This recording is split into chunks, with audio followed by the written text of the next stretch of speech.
Sure. Okay, I'll try to give you 2 minutes, 1 minute, and 30 seconds.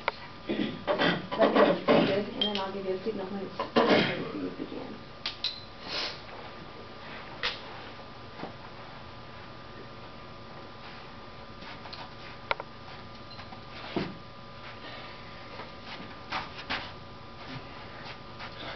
I know! Pause. Folks, this was me a few days ago when I was trying to figure out what I would do my speech on. And then it hit me, which brings me to where I left off. Play. I'll do a speech on how to give a speech! It's brilliant! So first, I'll give you some miscellaneous tips, then move on how to do an introduction, and then how to do the main body and conclusion of your speech. First, miscellaneous tips. It's very, very important that you change your self-concept. And to do this, you have to be willing to change. Yes, even your underwear. And this is very important. In fact, I suggest changing your underwear at least once a day. In fact, some people have to change their underwear up to 3 times before a speech. Also very important is controlling movements. You see, unfortunately, as human beings, we all have the tendency to move without knowing it. Very common is the nervous hand movements like this. And then also, with your feet planted firmly, you might twist your torso back and forth. Let's not forget the cute little girl shoulders. Also, you might start moving your legs, and under no circumstances should you start bouncing up and down.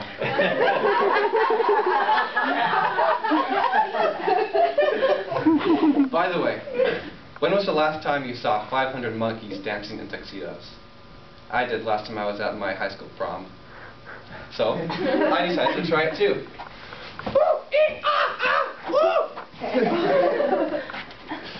It's harder than it looks. And by the way, actually that was the problem. I got to know my good friend Brandon.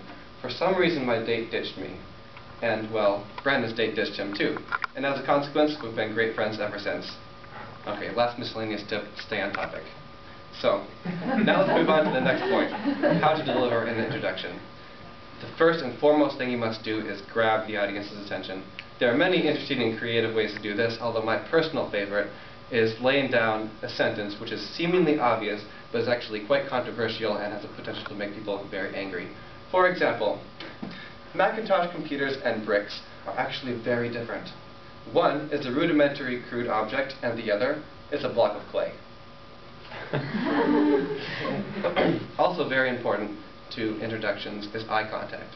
There is one method that I specifically want to mention called the hold, stay method. This is a method where you look at somebody and hold their eye contact for the duration of your sentence, but you have to know what you're going to say. Because if you don't know what you're going to say, you have to think of something to say. If you have to think of something to say, then you'll probably forget what you're going to say next. If you forget what you're going to say next, then you'll probably lose points in your speech, and it really just becomes a long, awkward sentence. Not to mention it's creepy. So now that you know how to give a stimulating introduction, let's move on to the next point, the main body and conclusion of your speech. And one option is to try using a visual aid to keep people awake, which is your primary initiative as a speaker. So, visual objects can range from one thing to another. You can bring in an object or show a picture that stimulates deep intellectual thoughts.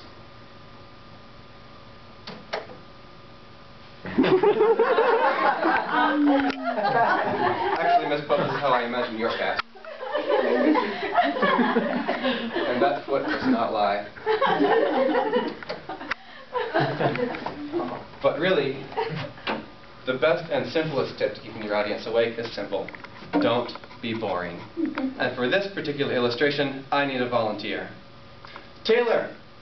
Thank you for volunteering. Now for this demonstration, which is what happens when your speaker is in fact very boring, we'll have Tyler here, who is the typical audience member. I will narrate and also be the very boring speaker, but remember, it's just an act. So now Taylor, all you have to do is play along. So Taylor, as a typical audience member, his natural state is boredom, although he decides to give the speaker a chance just in case. Penguins are of the order Spheniciformes and reside in the family Sphenicidae. At this point, Taylor's eyelids might start drooping, and he begins to wander his mind somewhere else. Of these flightless birds, there are roughly 17 different species. Now, Taylor can't suppress a yawn, and he begins to hunch over and fall asleep. All penguins are native to the southern hemisphere, but do not all live in cold climates. At this point, Taylor is entirely in danger of falling out of his seat altogether. Although penguins have short legs, they can propel themselves up to 6 feet out of the water. Thank you, Taylor, for being such a wonderful audience member. Now, what a better way to demonstrate a conclusion than give you a real live example in this very speech. First, you have to let the audience know that the conclusion is in fact here.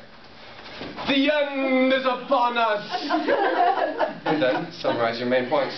So, we must be willing to change our underwear. And then, when you are ready to speak, you must grab the audience's attention in the most effective way possible. Hopefully after that, they won't have to change their underwear again either. Then you must maintain the audience's attention by doing random, bizarre things. Anything related to a monkey should do. And then you end with a concluding statement, and be sure to be prepared for this one because you want to avoid, let's say, nasty dyslexic contingencies, because it is in fact your last impression. When you come to your conclusion, summarize your main points, and your speech will work like a well-boiled icicle. I mean a well-oiled bicycle. Thank you.